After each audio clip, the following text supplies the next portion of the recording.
One of the most anticipated games of 2024 is here, and it's time to take on the role of the Chosen One in Black Myth Wukong. That means tons of enemies to fight and crazy bosses. Luckily, we here at Direct Gaming have the perfect guide for you on how to take down boss Elder Jinchi. Sorry if I mispronounced that, but some of these names are a little tricky. This guide is going to be broken down into 3 parts. Personal setup and skills that I unlocked for this particular fight, tips on how to avoid the boss attacks and how to counter them, and finally a full run of the boss fight sped up a tad to show you how to use everything you've learned in real time.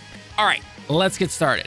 Now this boss can be found right after ringing the 3rd bell after you defeat the white-clad noble. If you need help with that boss, check out the video with this thumb on the channel. In terms of skills and items I had during this fight, it is finally time to craft some stuff. At this point, you should be able to upgrade not only your staff, but also craft some armor as well. Your staff is a basic upgrade, but your armor can be crafted on different parts of your body. For example, on screen right here, you see the serpent scale outfit that you can go ahead and craft. While I don't use the whole set here for the reduced stamina and water benefits, I do like getting more defense, and the poison resistance is really nice. Not particularly for this boss, but going forward in the game.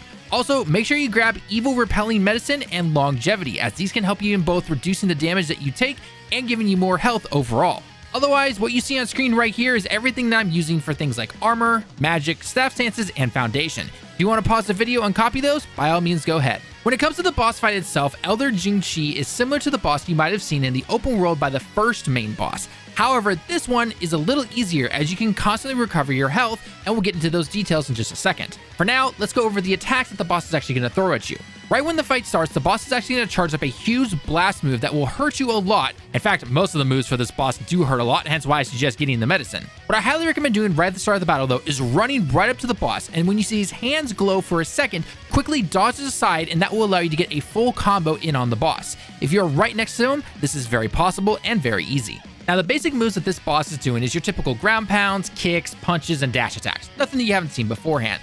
These are not hard to dodge, but get hit by one of them and they can not only hurt a lot, but they can stagger you a little bit, and then next thing you know, you're caught in his combo, and that can hurt a lot.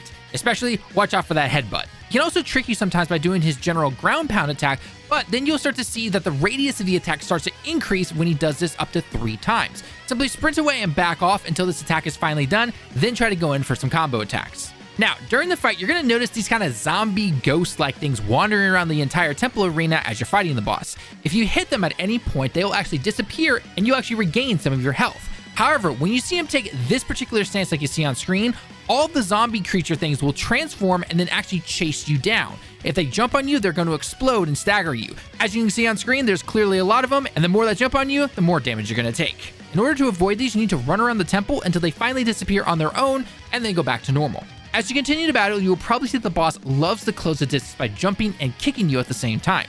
Make sure to stay away from him if you're not comfortable hitting him and dodging at the same time.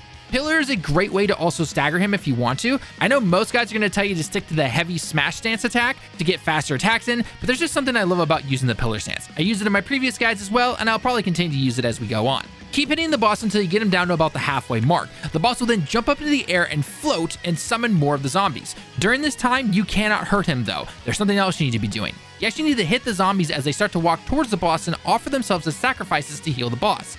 My suggestion though is to stay around the main area where the boss is, basically right under his feet. If you go too far in one direction, then others will appear in other areas and they'll get to the boss faster to heal him more. Other than that though, after this ends, you basically just have to keep up the same moves until you finally take this boss down. This boss personally took me about 5 tries, and thanks to that, I actually found that you can kind of speedrun this boss pretty easily if you're really good at getting your combo finishers or smash moves to land a lot faster.